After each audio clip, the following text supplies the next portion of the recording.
hard time working with too. She's doing I'm Deb Erickson, President of the Board of Directors representing District 1. I'd like to welcome you to our 88th annual meeting of Minnesota Valley Electric Cooperative. Thank you so much for taking the time to join us tonight. We know life is busy, but we're honored that you have chosen to be with us. Our theme for 2025 is We Deliver More. This is our commitment to go above and beyond for our member owners. Delivering more isn't just about keeping the lights on, it's about sparking innovation, making connections, cultivating teamwork, and ensuring safety, all cornerstones of MVEC's values. As a member-driven cooperative, you are the heartbeat of everything we do. This meeting is for you, to keep you informed about your cooperative's mission, vision, accomplishments, and financial standing. We truly appreciate your time and we hope you enjoy this meeting. We will begin the meeting by honoring our nation with the Pledge of Allegiance. Will you please stand?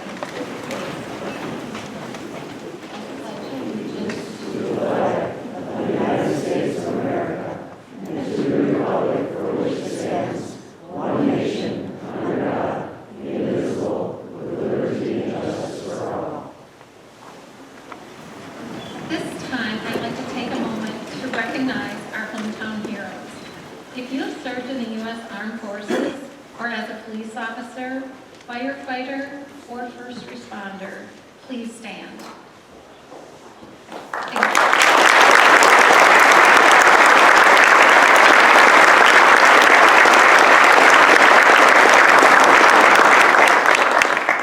Exemplifying selflessness and service, we thank you and we appreciate all you've done for us. MVEC's Operation Roundup program appreciates the generosity of members who round up their monthly electric bills. All this spare change turns into meaningful support for local causes. You will see ORU highlights in tonight's video.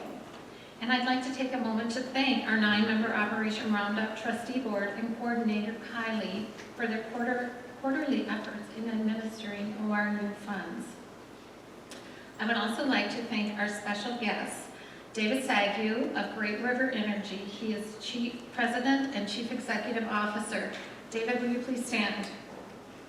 Thank you.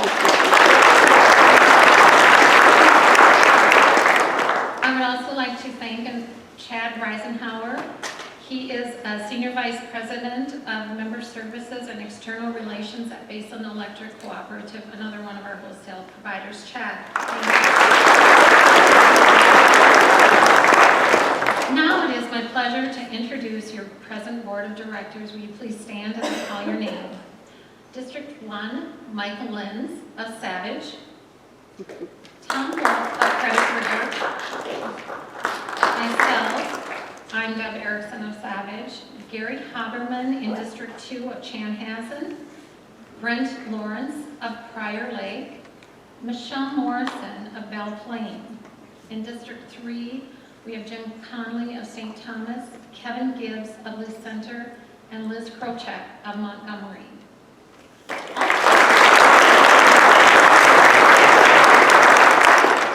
Also here tonight are the 2025 Board of Director candidates. Please stand as I call your name.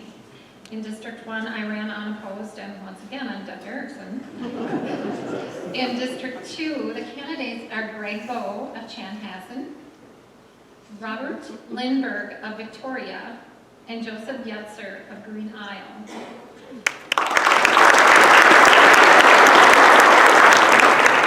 In District 3, there is a vacant seat.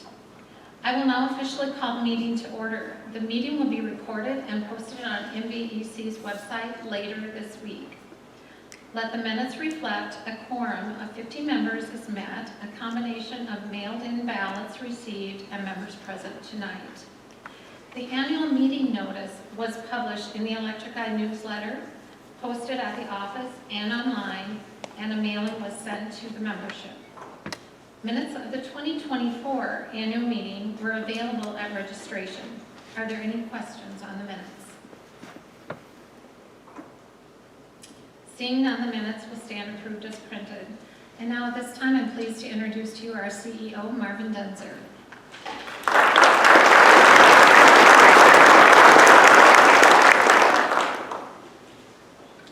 Thank you, President Erickson. It's good to see so many familiar faces. Welcome to Minnesota Valley Electric's 88th annual meeting. We take pride in delivering more than just safe, reliable electricity. We believe in empowering our community. That means attending and supporting local events and investing in the people and places MVEC serves. We changed our annual meeting format this year. In addition to my comment and President Erickson's comment, we'll include short videos about 2024 activity around the cooperative. The first video highlights a few of the ways we connected with you this past year, from sponsoring youth programs and safety demonstrations to participating in local fairs, festivals, and school events. We're here to serve, support, and strengthen the places we call home.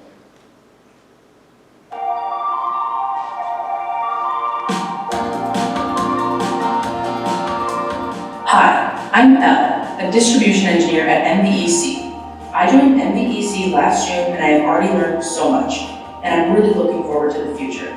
My fellow 99 team members and I are excited to share how we deliver more for you, our valued member owners.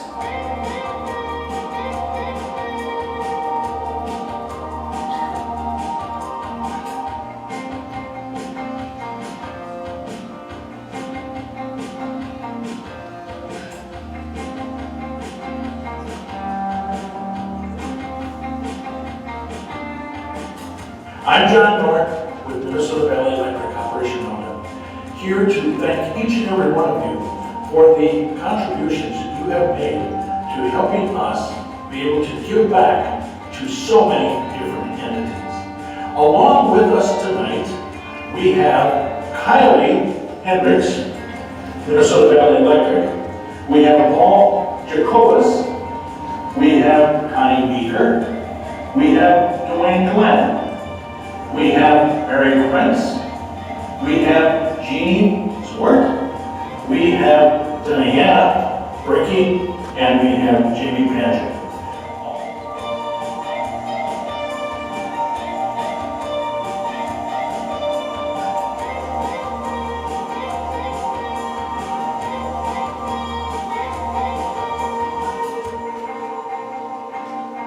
Hi, my name is Dan, and I've been the information specialist at MVEC for 3 years. One of the opportunities we offer local youth is the Minnesota Twins Baseball Clinic, a chance for young ball players to learn, grow, and have fun in the field. Since we began hosting the clinic, more than 150 kids have stepped up to the plate. The clinic is completely free to our local athletes, and we're excited to host it once again for the 3rd straight year. This is just one of the many ways MVEC delivers more in supporting our communities. So my name is Janelle, this is Weston and Willow, and we just got done with the Minnesota Twins camp, and they had an absolute blast. This event was awesome. It was really great to see, in the community, all the volunteers that came together to help out, and I really loved all the stations the kids were doing. Thank you so much for putting on the camp. Woo!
As you saw in 2024, our sense of community extended far beyond Minnesota borders. In June, Lyman Wiley joined the Minnesota-Iowa crew on an international mission to Guatemala, helping bring electricity to a village of 34 homes. In October, 4 of our linemen, Bill, Bruce, Chad, and Kevin, answered the call for mutual aid, assisting an electric cooperative in Pickens, South Carolina with Hurricane Helene restorations. And back home, crews helped out 2 Minnesota electric cooperatives with repairs following large storms. In our next segment, we'll showcase last year's work in constructing and maintaining the 4,291 miles of overhead and underground power lines across our service area. In 2024, we added over 42 miles of underground cable while retiring 20 miles of overhead line.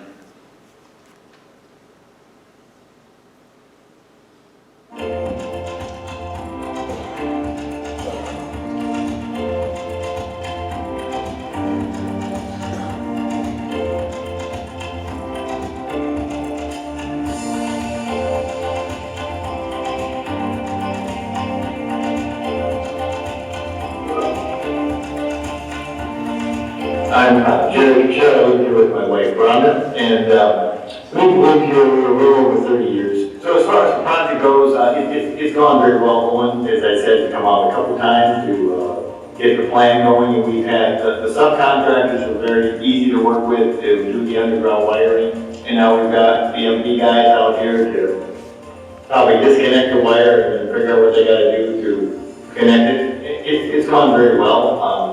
Very happy with the project. We're just happy to have them be able to provide the rates are reasonable, the customer service is fantastic, so I don't know if we could ask for much more.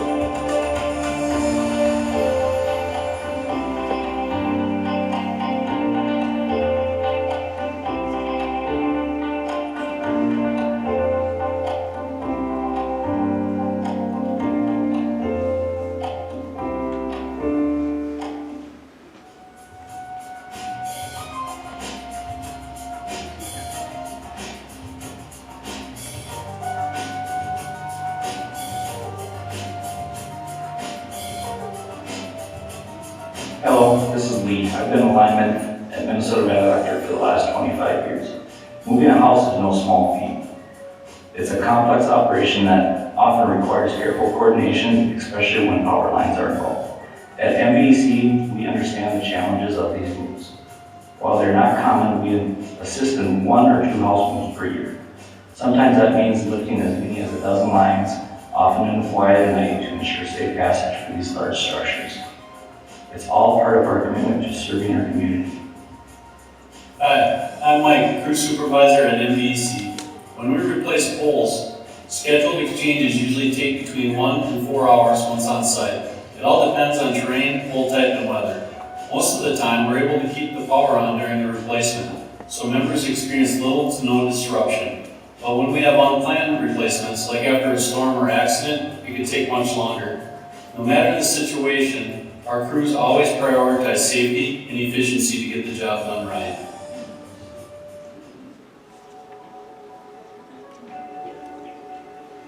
At MVEC, safety is more than a priority, it's a commitment. A dozen team members from across our organization serve on our safety committee, meeting monthly to develop a culture of safety for our colleagues in the field and the office. In 2024, MVEC's team collectively dedicated 580 hours to safety training. Our goal is for all team members to get home safely every day. Public safety information is featured in our newsletters, on our website, and across social media. Did you know we offer free electrical safety demonstrations? We can visit your local community for an interactive tabletop demonstration helping children and adults understand the dangers of electricity.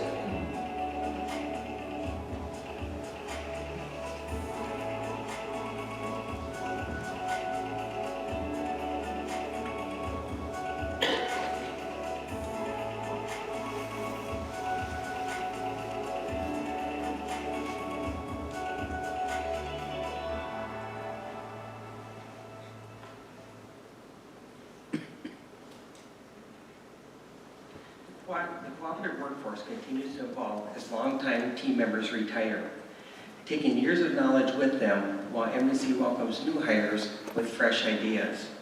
Our LEAP program, launched in 2024, provides team members with a cooperative world boot camp, helping them understand why all MVEC team members proudly say we deliver more to serve our own member owners.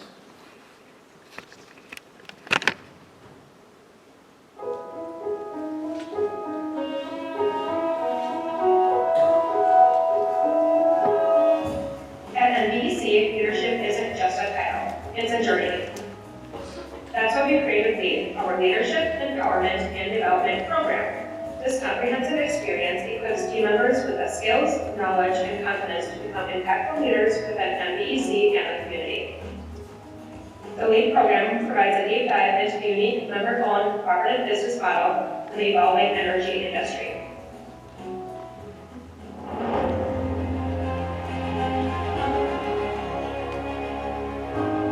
Restoring power, connecting communities, Lyman deliver more.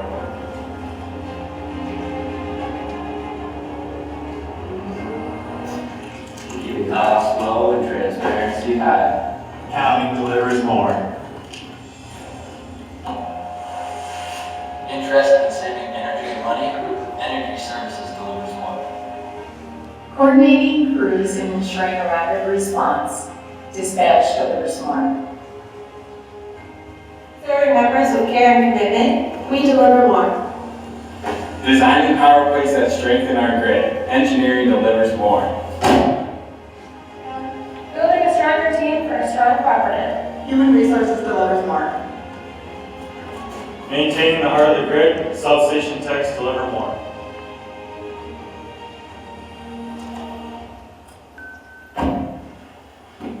Protecting our members one caller at a time, we deliver more safely.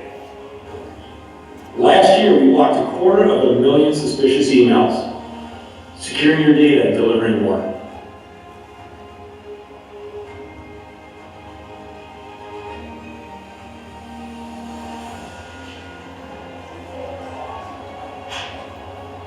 Driving business with smart energy solutions. All right. See you comes delivers more. Yep.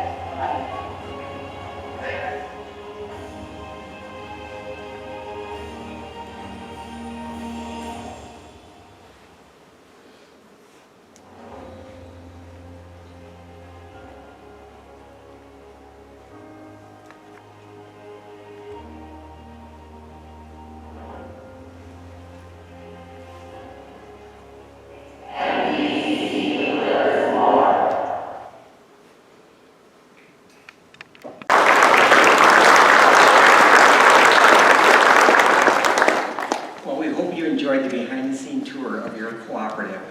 I'd like to close with some thoughts on issues important to all of us: the environment and the responsible use of all energy resources. Over the past year, barely a day has passed without the media reporting on how we impact the environment.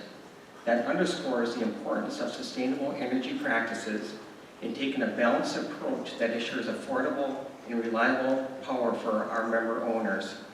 At MVEC, we recognize that while we may not have unlimited funds to implement every possible innovation, assistance program, or transformation, we are committed to making meaningful progress within our means, therefore keeping costs affordable for all member owners. We offer 5-year energy resource conservation loans up to $5,000 at a 4% lower interest rate. We also offer money-saving programs called EnergyWise for heating, cooling, and electric water heating, helping members save up to 50% on electric rates. We also offer rebates ranging from $25 to $600 for purchasing and installing energy-efficient products and appliances. We offer free energy assessments for our residential and commercial member owners, as well as offering personalized account options to fit our members' needs. Meeting the needs of our member owners remains our top priority, while ensuring we are good stewards of time, money, and resources. I'd like to thank you for being here tonight. We are pleased to show you the benefits of being a Minnesota Valley Electric Cooperative member owner. At this time, I'd like to introduce our Vice President of Finance, Randy Erdman, who's going to give a report on 2024 financials. Randy?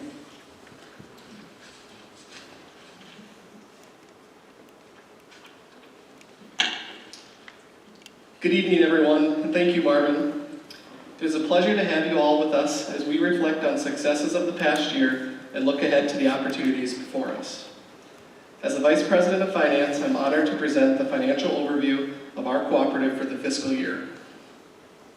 At MVEC, we deliver more, not just in reliable energy, but in financial strength, stability, and transparency. Our commitment to sound financial management ensures we can continue delivering value to our members, investing in infrastructure, and preparing for the future. Tonight, we will focus on our financials, providing a thorough review of both the balance sheet and income statement. We will highlight key line items to give you a clear understanding of our financial health and performance. Let's begin with the balance sheet. The balance sheet is a snapshot of our cooperative's financial position at the end of the fiscal year. It details our assets, liabilities, and equity, giving us a clear picture of what we own and what we owe. This strong financial foundation is what allows us to deliver more reliability, more innovation, and more support for the communities we serve. Assets represent the resources owned or controlled by the cooperative that hold economic value and are expected to provide future benefits. MVEC's assets grew by 7.4% from the previous year. The largest MVEC asset is net plant investment. This represents such assets as wires, poles, and substations. The second largest asset is patronage capital allocated to MVEC from our power suppliers. These dollars are paid to the cooperative at future determined dates. Current assets consist of cash, accounts receivable, inventory, and other assets which vary from year to year, primarily due to the timing of when electric bill payments are received and the timing of when inventory is secured for future construction. The other side of the balance sheet is liabilities and equity. These represent the debts and obligations the cooperative owes to other parties, including suppliers, lenders, and employees. Lastly, equity represents the ownership interests of our cooperative's members, reflecting their contributions to our organization. MVEC's liabilities grew by 9.4% from the previous year. The largest MVEC liability is long-term obligations or debt. This past year, MVEC's long-term debt grew by $4.8 million with the Rural Utility Service. The second largest liability is current liabilities. These consist of current maturities, short-term borrowings, accounts payable, consumer deposits, and other accrued liabilities. Lastly, the margin stabilization represents the cooperative's reserve dollars, which are used to help avoid or minimize rate increases to your monthly electric bill. In 2023, MVEC's margin stabilization plan ended at approximately $380,000. In 2024, MVEC added $3.49 million to the margin stabilization plan. The result was a balance of $3.8 million.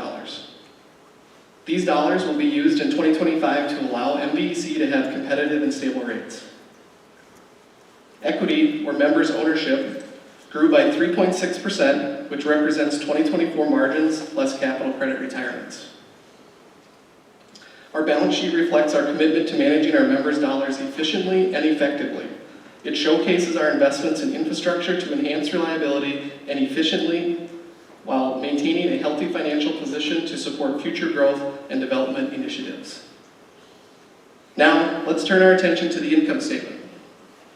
The income statement provides a summary of our cooperative's revenues, expenses, and net margins for the fiscal year.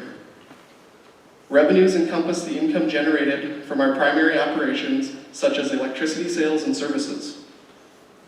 MVEC's revenues increased by 0.6%. The largest source of revenue comes from residential electricity sales. This represents 66%. Meanwhile, expenses represent the costs incurred in delivering those services, including operating expenses, depreciation, and interest payments. MVEC's expenses decreased by $59,000 for the year. Wholesale power costs decreased by 3.6%, or $2.6 million. This decrease was driven by weather, along with less volatility in the energy markets. Power cost remains MVEC's largest annual expense, with approximately 67% of the revenue collected to pay for purchase power. The bottom line of the operating statement, net margins, indicates whether we have generated a profit or incurred a loss during the fiscal year. It reflects our ability to efficiently manage costs, generate revenues, and ultimately create value to our members. Our balance sheet and income statement serve as invaluable tools for assessing the financial strength and performance of our cooperative. They highlight our dedication to fiscal responsibility, operational excellence, and member satisfaction. Before I conclude, I'd like to address concerns about Canadian tariffs and any potential effect on energy costs and reliability. MVEC is a distribution cooperative. We don't generate power, but purchase wholesale energy from Great River Energy and Basin Electric Power Cooperative. The Mid-Continent Independent System Operator, or MISO, manages the grid across 15 states and Manitoba, including Minnesota and MVEC. Fortunately, both Great River Energy and Basin expect little impact on costs or reliability. In 2024, only 2% of Great River Energy's energy came from Manitoba Hydro, and Canadian imports made up less than 1% of MISO's total energy. As MVEC moves ahead, rest assured that we remain steadfast in our commitment to delivering more to you, our valued member owners, with integrity, transparency, and innovation. We will continue to power progress and prosperity for our communities. Thank you for your continued trust and support in Minnesota Valley Electric Cooperative. Are there any questions?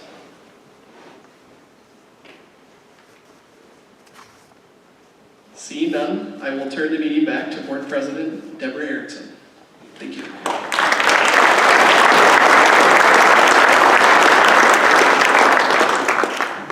Thank you, Randy and Marvin. Do we have a motion to approve the 2024 financial report? Okay. Second? Okay. All those in favor say aye. Aye. Opposed, nay. The aye votes have the majority and the motion carries. Before we continue, I'd just like to take a moment and express our sincere thanks on behalf of the board to the MVEC team for their dedication and hard work in truly working hard this past year to deliver more. We are grateful to you and all your efforts, and we thank you.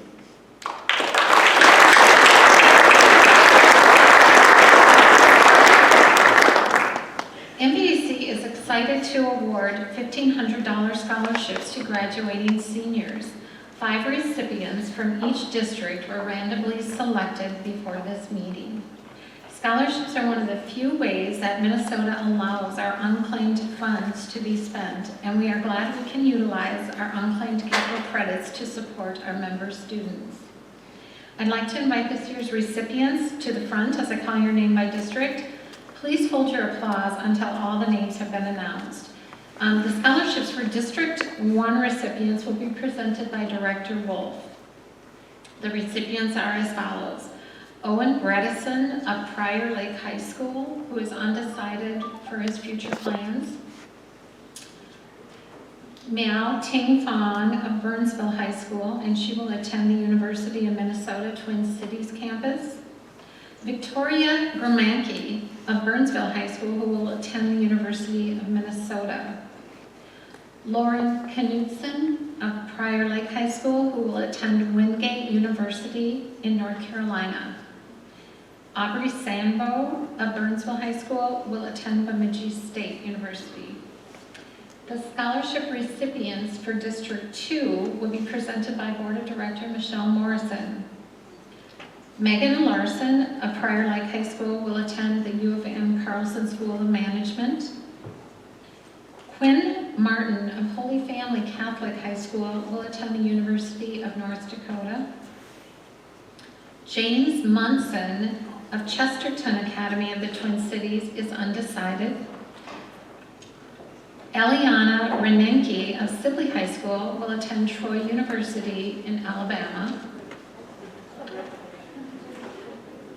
Madeline Skelly of LeSueur Henderson High School will attend Winona State University.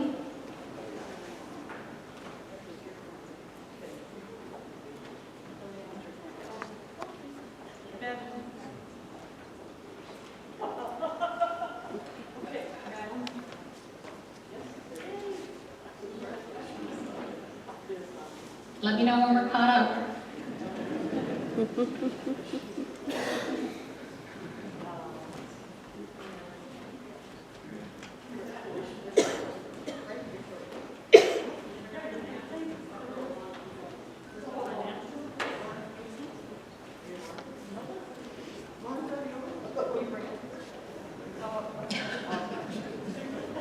We didn't practice this. Okay, now we're going on to District 3. In District 3, we have Lawson Eller of Prior Lake High School, or of New Prague High School, who will attend North Dakota State University. Alexis Clemma of Prior Lake High School, who could not be here tonight. Autumn Olson of New Prague High School will attend Winona State University. Lauren Osland of Park High School will attend Fairfield University in Connecticut. And Anthony Weber of New Prague High School will attend Alexandria Technical Institute, or Technical College.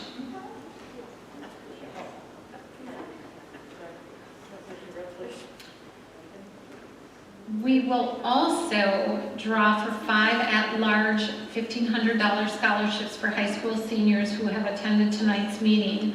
I'll have Marvin, our CEO, draw 5 names from the scholarship registration box, and if your name is called, please come to the front and accept your scholarship.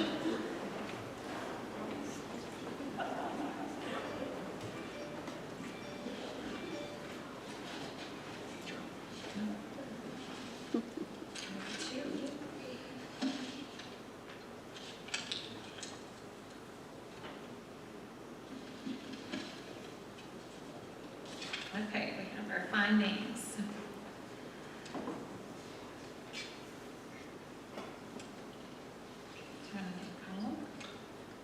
Is it Ava Johns? Jose. J-O-O-S. Chan Hassan?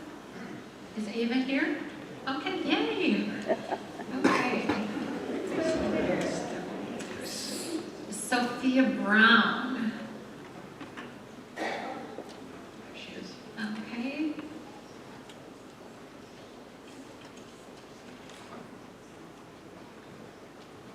Brendan Panka. New Prague. New Prague. Kelsey Brodsted. Austin.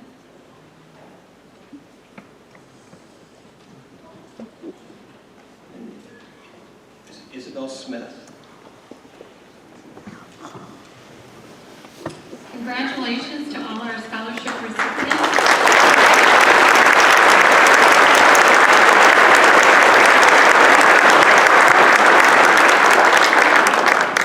And students, will you please follow Dan out into the hall for a picture? Our wholesale power provider based on electric Cooperative of Bismarck is also awarding a $1,000 academic scholarship. Basin will be selecting the recipient on our behalf, and we are thankful for this scholarship. Thank you. Anne Marie, will you please join me on stage?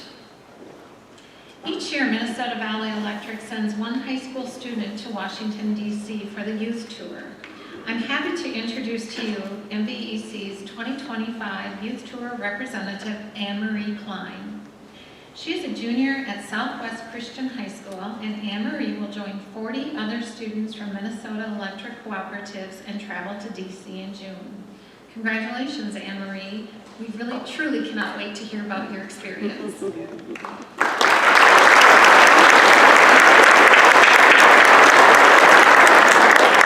Josephine Berg of Belle Plaine High School was chosen as an alternate. Next, is there any unfinished business to come before the meeting?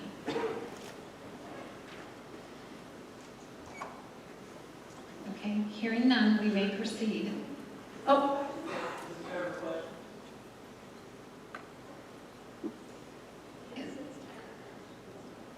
Okay, actually, do you want to do that under new business for questions? Okay, yep, come forward, please.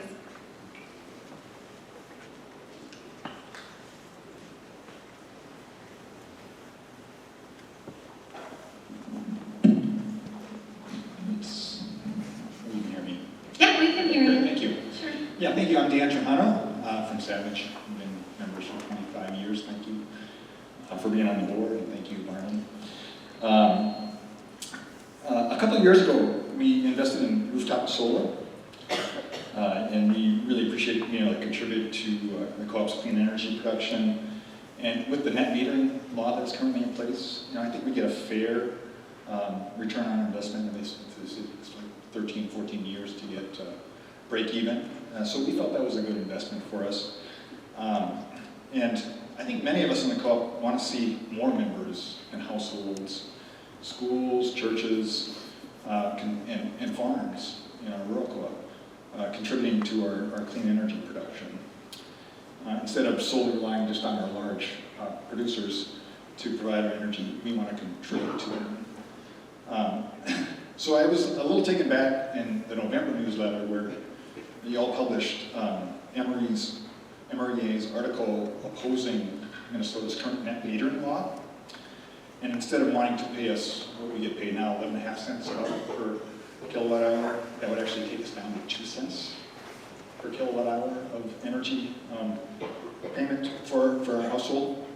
And it was interesting, last week I was able to listen in and attend the Dakota Electric Board candidate forum, and all 9 of those candidates were actually quite supportive of Minnesota's current net metering law. So I think there are a lot of us here that appreciate the ability to put solar on the roof or our farms and contribute to clean energy for our co-op and get paid at what I think is a fair, reasonable rate. And just, really would maybe appreciate that we don't just sort of take MREA and just publish anti-net metering things or anti-renewable energy things just because we're part of them. I think there are a lot of folks inside of the co-op that really want to see us be able to contribute to clean energy and our members to be able to do that. So thanks for listening. Thank you. Marvin, I'll let you. I guess, just a quick comment there that Minnesota Valley Electric Cooperative is not anti-renewables by any means. And if that's the impression we're given, that's mistaken. We do support renewables. Our challenge is to balance the budget and give a fair price for that. It's very, very challenging for us to purchase renewables at 13 cents when we get it for 2 cents. And again, we have 47,000 members that we need to balance this, and so it's not that we're sending a message that we're anti-renewables at all. We support all renewables initiatives, but we're balancing that renewables with affordability and reliability as well. And I'd love to discuss this some more, because we have nothing but good things to say about renewables. We just need to do it in a responsible fiscal manner.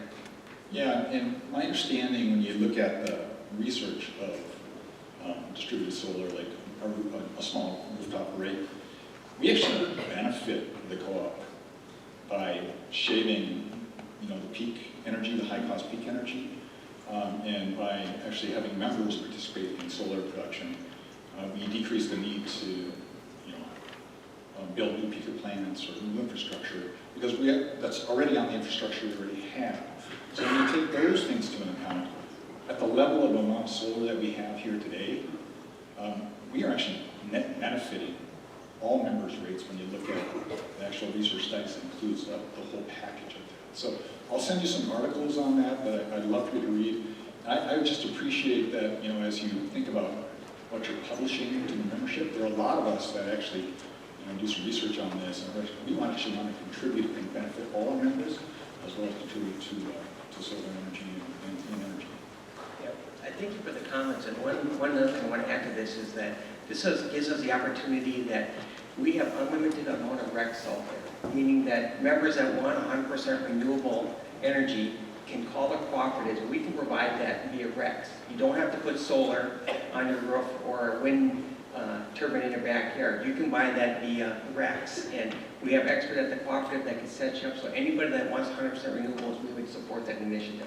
And please send those. I look forward to reading them. Thank you, Mark. Yep. Thank you so much. Hi, Hans Peterson, member of the co-op since we moved here in 2000, so 25 years. So grateful to be part of a cooperative. Thank you so much.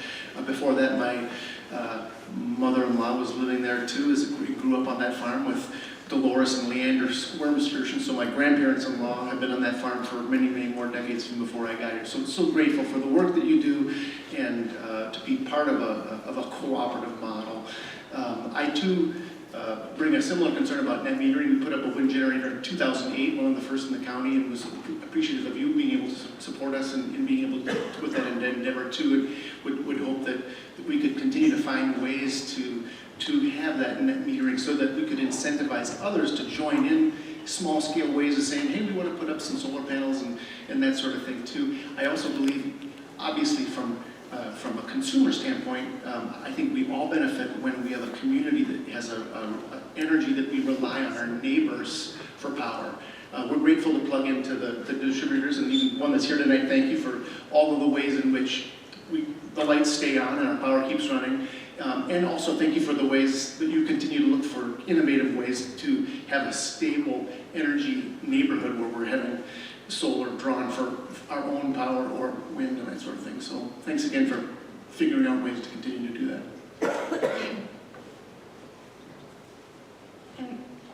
I'm Paula Thompson, and I'm also a 25-year member of the co-op. And I'm wondering what you charge on average per unit of energy you sell to us, the consumer. That's a challenge. It does, there's a lot of factors that involve with that. It's the size of load that you have, whether it's residential, commercial. It's the amount of off-peak that you have as well. So that's a very complicated question. Just to give out a number of 10 cents would be inaccurate, because it really truly depends upon the makeup of that home. Every home is different, and it's amazing the difference you can see in homes with off-peak and non-off-peak. So it's very challenging to answer that question without knowing the details of that particular home. But could you tell us a range for residential?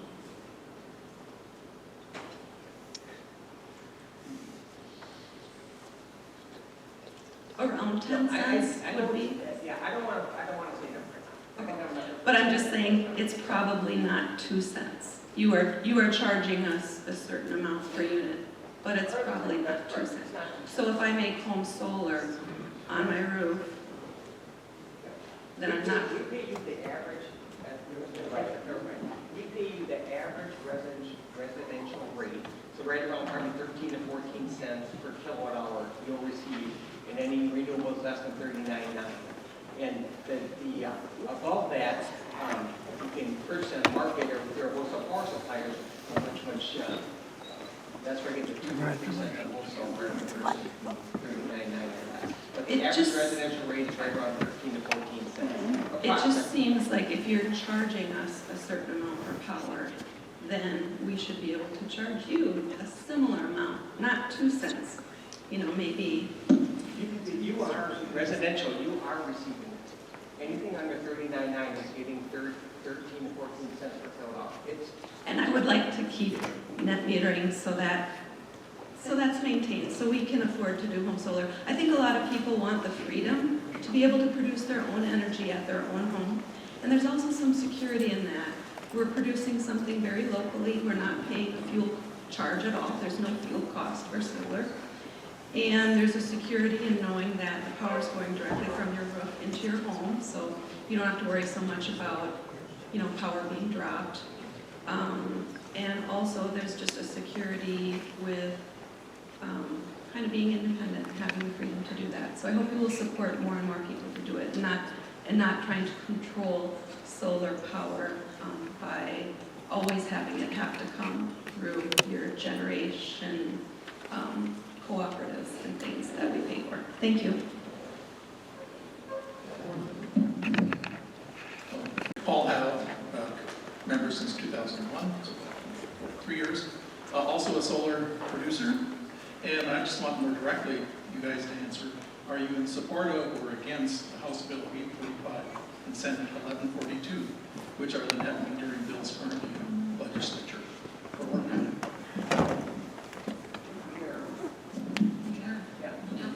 That's the area we're supporting about with the initiatives that are brought forth. So that's correct. So that isn't that the lower end of the first price? No,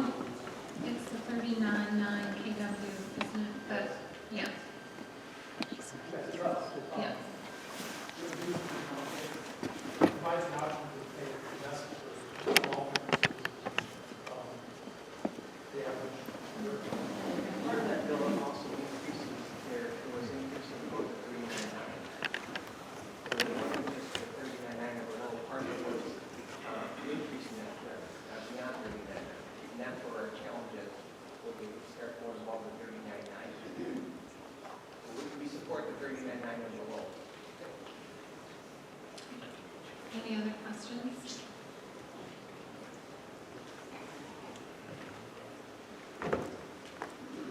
Is there any new business to come before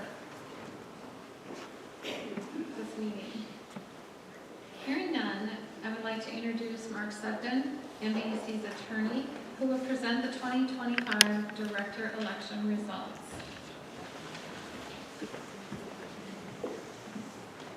Thank you.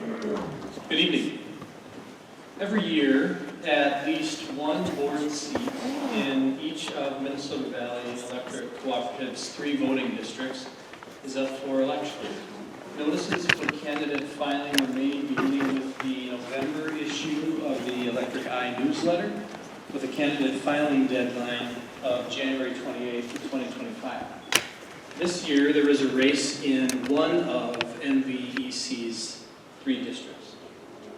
Ballots were mailed to the membership in March, and many members chose to submit their ballots using that method in advance of this meeting. Members were also provided the opportunity to cast their votes in person at tonight's annual meeting. The ballots were received and tallied by a third-party vendor, Survey and Ballot Systems of Eden Prairie, who has provided me with the following election results. As mentioned previously, in District 1, incumbent candidate Deborah Erickson ran unopposed pursuant to MVEC's bylaws. Deborah can be elected by acclamation, which is a voice vote by the members of District 1. So all those in favor of electing Deborah Erickson to the District 1 seat, please say aye. Aye. All opposed, please say nay. The aye votes have the majority, and Deborah Erickson is elected to a 3-year term as Director of District 1. In District 2, there are 3 candidates running to fill the open seat.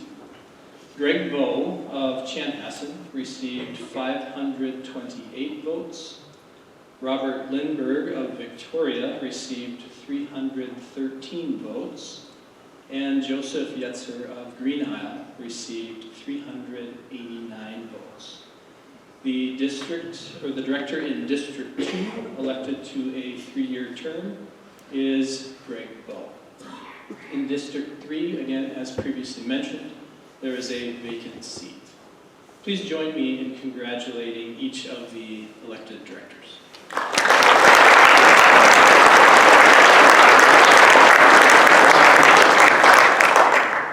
Now back to President Erickson to adjourn tonight's meeting.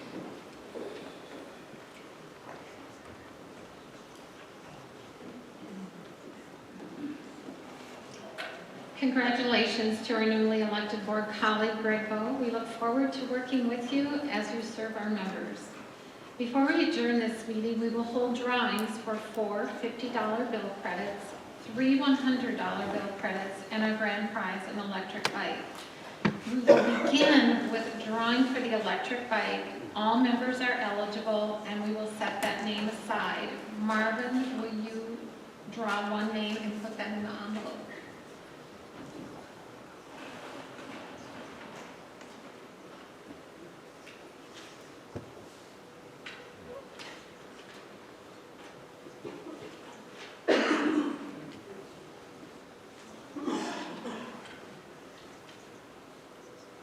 And now will you draw the names for the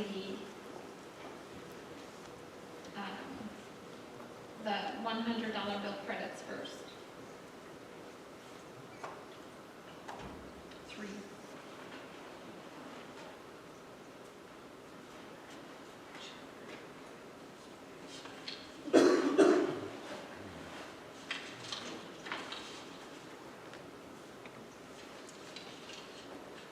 And then for the $50 bill credits.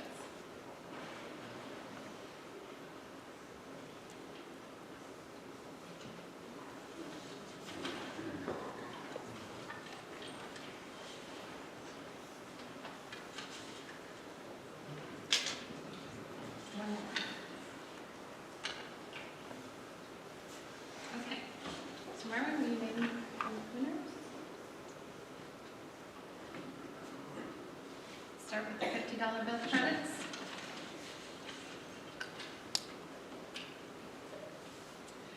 Darcy Quam of Savage. Oh, there she is.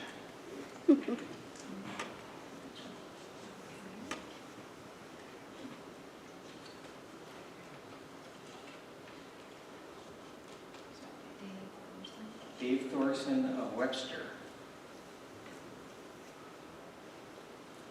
Okay. Dan of Chaska. Dan, or Dan, okay.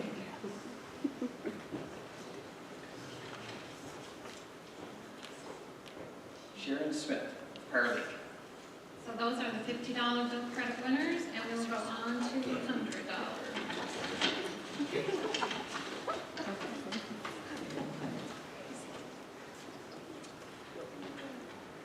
Christy Pint is a new grade. Okay. Dawn Callahan, Lesueur.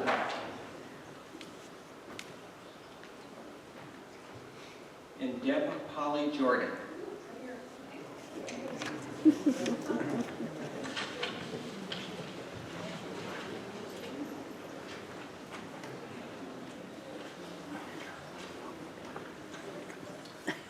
This is for the bike. Electric bike. Melissa Webster.